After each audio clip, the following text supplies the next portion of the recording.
नरभक्षी नाम आपने तो सुना ही होगा। दोस्तों, छोटे छोटे बच्चे होते हैं जिनकी उम्र तकरीबन 9-10 साल 8 साल के बीच 2-4 बच्चे होते हैं और वो अपने मोहल्ले की गली में वो खेलते हैं। वो खेलते रहते हैं, तब तक अचानक एक चीख पुकार की आवाज़ सुनाई देती है और वो सब उन बच्चों में से एक लड़की होती है जिसकी उम्र तकरीबन 10 साल होती है। वो लड़की दौड़कर उस ओर जाती है जहाँ से आवाज़ें आ रही थी, जहाँ से चीखने चिल्लाने की आवाज़ें आ रही थी। लड़की उस घर के पास पहुँच जाती है और उस घर में एक खिड़की लगी होती है। उस खिड़की से जब लड़की झाँक कर अंदर देखती है तो अंदर का जो दृश्य था वो बेहद ही खौफनाक और डरावना था। दरअसल लड़की ने देखा कि अंदर एक महिला है जिसकी पूरी शरीर खून से लथपथ पड़ी है और दूसरी तरफ एक पुरुष है जो उसको किसी धारदार हथियार से उसके पार्ट को अलग अलग टुकड़ों में बांट रहा है और वह कुछ टुकड़ों को निकालकर चूल्हे पर तवा रहता है और उस तवा पर उसको भूनता है। उसमें नमक मिर्ची और जो मसाला वगैरह है वो डालकर उसको भूनता है और खाता है। जब यह दृश्य लड़की देखती है तो बिल्कुल सहम जाती है और वो भागे भागे अपने घर आती है और अपने माँ को ये बात बताती है। उसकी माँ भी जो है वो अपने पति को बताती है और जब लोग धीरे धीरे करके यह बात पूरे मोहल्ले वालों को पता चल जाता है, जो मोहल्ले वाले देखते हैं तो बिल्कुल हैरत में पड़ जाते हैं। उसी समय किसी व्यक्ति ने इसकी सूचना पुलिस को दी और पुलिस भी जब इस दृश्य को देखती है तो बिल्कुल दहल जाती है एकदम।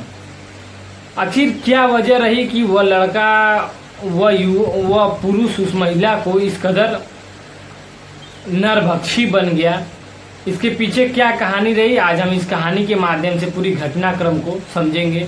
नमस्ते, प्रणाम, मैं पवन प्रजापति और आप देख रहे हैं हमारा यूट्यूब चैनल पवन प्रजापति स्टोरी। यदि आपने अभी तक हमारे चैनल को सब्सक्राइब नहीं किया है तो आपसे एक छोटी सी रिक्वेस्ट है कि चैनल को सब्सक्राइब करके हमारे हौसलों को बढ़ाने में हमारी मदद करें। दोस्तों, आज की जो सच्ची घटना है, मुंबई के कोल्हापुर सिटी होता है और कोल्हापुर का एक गांव होता है। कोल्हापुर में एक गांव होता है माकड़वाला। उस गांव में एक 60 वर्षीय महिला होती है और उसका एक बेटा होता है। बेटे की उम्र तकरीबन 30 वर्ष बताई जाती है। महिला का नाम यलाम्मा रामा कुकोरचिवी है।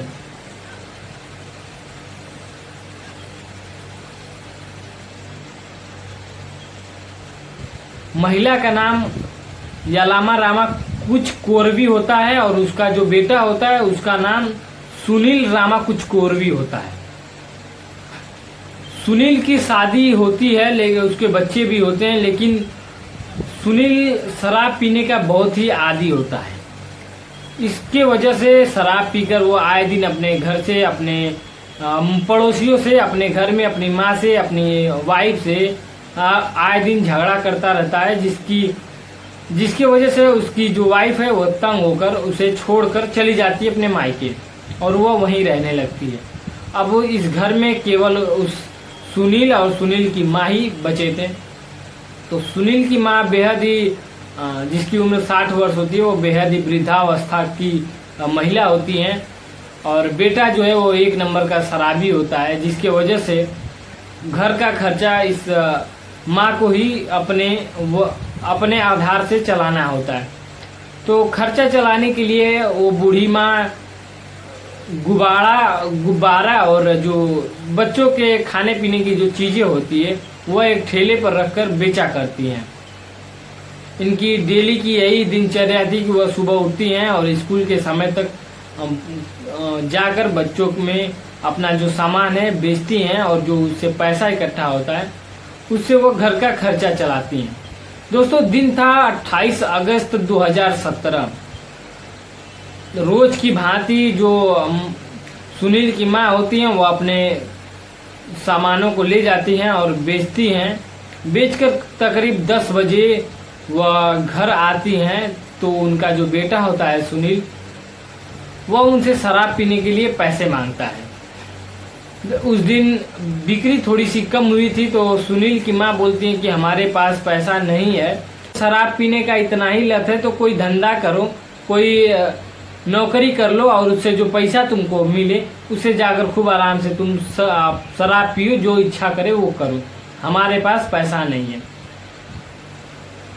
इस पर सुनील और सुनील की माँ में काफ़ी तू में होता है, बहस काफ़ी होता है, जो कि ये रोज का काम था। मोहल्ले वाले भी जानते थे कि इनका तो रोज का है। इसकी वजह से कोई उनको उनके बीच बचाव में कोई आना नहीं चाहता था, क्योंकि उनका ये झगड़ा प्रतिदिन का कार्य हो गया था। सुनील अपनी माँ से पैसा मांगता है, जब उसकी माँ पैसा देने से इनकार कर देती है तो उसके बाद सुनील घर से चला आता है, घर से बाहर चला जाता है। उसके बाद तकरीबन 1 से 1:30 बजे के बीच सुनील पुनः घर आता है और सुनील की माँ उस वक्त खाना बनाती हैं और खाना बनाने के बाद अपने खाने खा लेती हैं। उसके बाद जो खाना बचा है वह सुनील के लिए रख देती हैं। लेकिन सुनील जब आता है तो वह खाना खाने जाता है तो उसकी जो इच्छा अनुसार खाना नहीं था, जिससे सुनील बिल्कुल क्रोधित हो जाता है। क्योंकि सुनील एक शराबी था और उसे नॉनवेज खाने का आदी हो चुका था और उसे कुछ न कुछ बढ़िया खाने को चाहिए था। और माँ बूढ़ी बेचारी, धंधा भी बहुत बढ़िया नहीं हुआ था उस दिन। उसके बाद जो रूखा सूखा था अपना वो बनाई और खुद खाई और अपने बेटे के लिए जो बचा था उसे रख दी। लेकिन सुनील को यह बात नागवार गुजरती है और सुनील एक बार फिर अपनी माँ से झगड़ा करने लगता है। झगड़ा धीरे धीरे इस कदर बढ़ जाता है कि सुनील अपनी माँ की हत्या कर देता है। सुनील किसी धारदार हथियार से अपनी माँ की हत्या कर देता है। उसके बाद सुनील अपनी माँ के जो शरीर के अलग अलग हिस्सों को काटने लगता है, जिसमें से जो सर का जो हिस्सा होता है जिसे भेजा कहा जाता है उसे वह काट देता है। उसके बाद शरीर के अंदर जो लीवर होता है, जो किडनी होती है और ऐसी जो शरीर की तमाम पार्ट्स होते हैं उसे वह काट कर अलग कर देता है शरीर से। और चूल्हे पर तावा रखता है जिसे आमतौर पर लोग रोटियां सेकने में उसका प्रयोग करते हैं। उस तवे पर सुनील अपनी माँ के जो बॉडी के जो अंग हैं उसको तवे पर भूनता है और बाकायदे उस पर मिर्ची मसाला नमक लगाकर उसे भूनता है और खाता है। यही दृश्य वह लड़की देखती है और अपने परिवार वालों को आकर बताती है। तो परिवार वाले जो हैं उस बात धीरे धीरे गांव तक पहुंचती है और पूरे गांव इकट्ठा हो जाता है। उसके बाद उसी में से किसी व्यक्ति ने पुलिस को इसकी सूचना दी और मौके पर जब पुलिस पहुंचती है तो ये जो घटना देखती है बिल्कुल लोग सहम जाते हैं। इस घटने को देखकर पुलिस को विश्वास भी नहीं हो रहा था कि एक व्यक्ति और अपनी माँ के साथ इस तरीके का व्यवहार करेगा, इस तरीके का वह नरभक्षी हो जाएगा, इसकी कल्पना किसी ने नहीं किया था। अब मामला पुलिस आती है और दरवाज़ा खुलवाती है। दरवाज़ा चूंकि अंदर से बंद होता है, काफ़ी मशक्क़त के बाद किसी तरह दरवाज़ा खुलता है और सुनील को पुलिस गिरफ्तार कर लेती है। और जो उसकी माँ की जो डेड बॉडी होती है उसे जब प्रशासन के लोग उसे इकट्ठा करते हैं तो उसकी माँ की जो डेड बॉडी के जो अंग होते हैं जो सुनील काट रखा था वो कई टुकड़ों में और कई हिस्सों में बिखर गया था। तो सभी इस टुकड़ों को पुलिस इकट्ठा करती है और उसे पोस्टमार्टम के लिए भेज देती है। और इसके साथ साथ जब पुलिस इसे गिरफ्तार करती है और कोर्ट में पेश करती है तो जो पोस्टमार्टम होता है बॉडी का और जो सुनील के मुंह में जो ब्लड लगा था, क्योंकि वो मांस जो था वह भून कर खा रहा था, तो इस दौरान उसके पूरे शरीर में ब्लड के निशान थे, ब्लड लगा हुआ था और उसके मुंह पर भी ब्लड लगा हुआ था। तो जो मुंह के अंदर जो ब्लड था, जो मांस का जो टुकड़ा था, उसका सैंपल डीएनए टेस्ट के लिए भेजा जाता है कि वाकई में यह अपनी माँ का या मानव का मांस जो है वो खा रहा था या कुछ और। इसको टेस्ट करने के लिए जब इसे लैब में भेजा जाता है और कुछ दिन बाद जब रिपोर्ट आती है तो पता चलता है कि नहीं, उस दिन सुनील अपनी माँ के ही मांस के टुकड़े को खा रहा था। अब पुलिस इसे जब हिरासत में लेकर चार्जशीट दायर करती है और अदालत में पेश करती है तो जो कोल्हापुर का जो स्थानीय अदालत होता है वहाँ पर सुनील को सजाए मौत की सजा सुनाई जाती है, क्योंकि सुनील की जो करतूत थी वह ऐसी घटना हजारों नहीं लाखों में एक मिलती है। इस हिसाब से इसे जो जज थे उन्होंने rarest of the rare case माना और इसे सजाए मौत यानी फांसी की सजा मुकर्रर कर दी। अब किसी भी अपराधी के लिए सजा मुकर्रर होने के बाद उसका एक ह्यूमन राइट होता है कि वह ऊपरी अदालत का दरवाजा अपने न्याय के लिए खटखटा सकता है।